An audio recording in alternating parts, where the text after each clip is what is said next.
Yeah, for those of you wondering, no, he's not dead. He's fine. And I knew he'd be fine because evil never goes out this easy. I don't know what people were thinking, like, Trump had a stroke, Trump dead, Trump drooling on the floor, Trump dead, oh, Trump.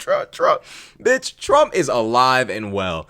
You thought the Antichrist was about to go down that easy? Some of y'all niggas need God. Some of y'all niggas, bro, where are y'all at? Like, are y'all in real life?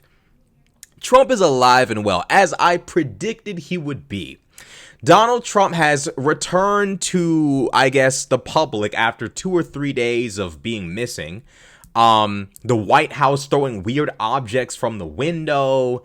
Trump posting old pictures of himself, like he's some kind of, like, 2000s hip hop old head, all sorts of weird stuff going on. But I maintained the faith in how evil this man was, and I knew that he would never go down that easy. Trump has returned, and he has now asked the Supreme Court to expedite their ruling on his tariffs appeal. He is also planning to send the National Guard to Chicago.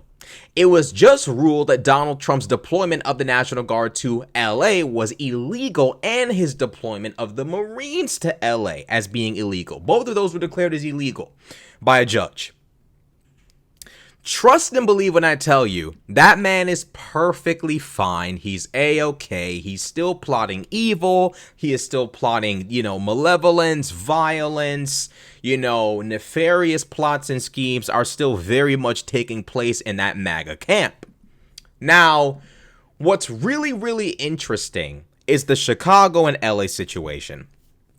Donald Trump is slowly but surely, not even slowly, this is only we're like 8 months into this now, 9 months into this. Donald Trump, 9 months into this regime, is turning this nation into not even a police state, but a military state. Donald Trump is trying to slowly but surely boiling frog tactic style way. He's trying to basically usher in this boiling frog kind of, simulation in which the American people slowly but surely become conditioned to accepting Donald Trump being able to direct the military anywhere in any which way in any kind of way he wants them to be directed. I firmly believe Donald Trump is plotting something very sinister. I don't believe this is about fighting crime.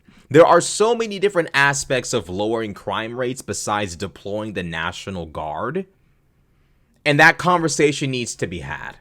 The Republican Party isn't interested in funding communities. They're not interested in logical, rational, tough policing. Tough policing to Republicans is locking people up for 5 years for having weed.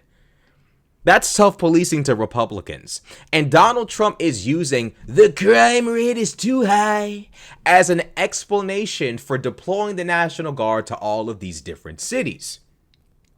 Donald Trump's not trying to work in tandem with local law enforcement to lower the crime rate, trying to find out who's doing what gang's doing this, what gang's doing that, what's causing the murder rate, what's going on. No, he simply deploys the National Guard. We know why this is dangerous. Donald Trump is the same man who magically couldn't deploy the National Guard when his supporters were storming the Capitol in an attempt to physically harm senators, congressmen in general, in order to establish an illegal Trump presidency. This man has now magically discovered the power of National Guard deployment. Somehow. He couldn't do it on January 6th, but somehow he's found out how to do it now. And now Donald Trump would have all of us believe that he is deploying the National Guard in an attempt to make America safe again. Conservatives, y'all need to start figuring out what your narrative is going to be when this all comes tumbling down. Tim Dillon's already starting to position himself to jump off this ship. Joe Rogan, it's taking a little bit of time. He's kind of like, like the loading screen, when your computer's buffering, your video's buffering. Joe Rogan's buffering right now. I don't know if the check needs to clear. I don't know if he needs to hit the right blunt. I don't know if he needs the right head kick to the skull. I don't know what he needs. The right cut of elk meat. I don't know what Joe Rogan needs to get his mind back on track. But I would highly advise A lot of y'all folks who made all that money over the course of the last 2 years slurping up and burping up Trump, I would highly advise you to find your exit plan.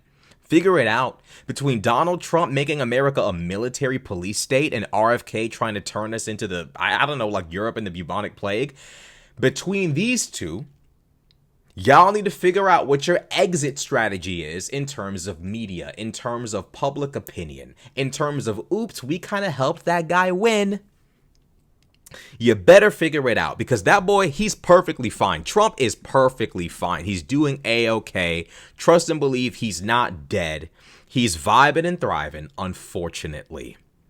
And now we are walking ourselves straight into a police state, a military state. And this man just announced that we're going into Chicago, as in the National Guard. And here's the thing. I'm not one of those liberals who's going to pretend like the crime rate in certain cities isn't out of control. Crime has gone down since the 70s, since the 80s, but in certain cities, it's still exponentially out of control. The problem with the Conservative Party and Donald Trump is none of this has anything to do with lowering crime rates at all. This is to ensure Donald Trump's political power and the political power of his successor.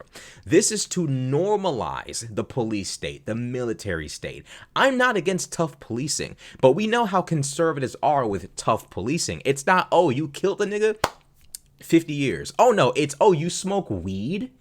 You smoke weed? 10 years. Nigga, whole life fucked up. Whole life fucked up, whole everything fucked up behind a non-violent victimless crime. Oh, you got a gun you didn't register? 10 years. God damn. And then they want to sit there and say, why is the culture so fucked up? Will you mass incarcerate every goddamn body? What do you think will happen? When you break up people's lives, when they need to be going to work, having a job, functioning, when you fuck their lives up behind non-violent victimless crimes, you create massive gaps of production in people's day-to-day lives. Gaps in terms of money making, education, you name it.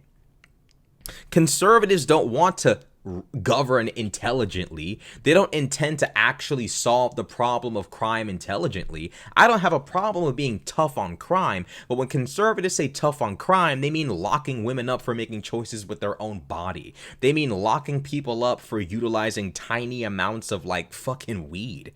That's what they mean. That's exactly what they mean. And then they look up in confusion when entire communities become hyper gangsterized and hyper criminalized. And they have zero interest in going back to the drawing board and figuring out how any of that happened in the first place, because the Conservative Party is a political movement of historical denialism. History denialism, whatever term the proper term might be. So rest assured, Donald the Diddler is very much alive, very much breathing. He doesn't need to respawn. He'll be here for quite some time. He's one of those essential characters like in Skyrim. He ain't dying. He'll be all right. The quest ain't over yet. The mission ain't over yet. So it is what it is. If you like the video, be sure to like, comment, and subscribe. Share the video.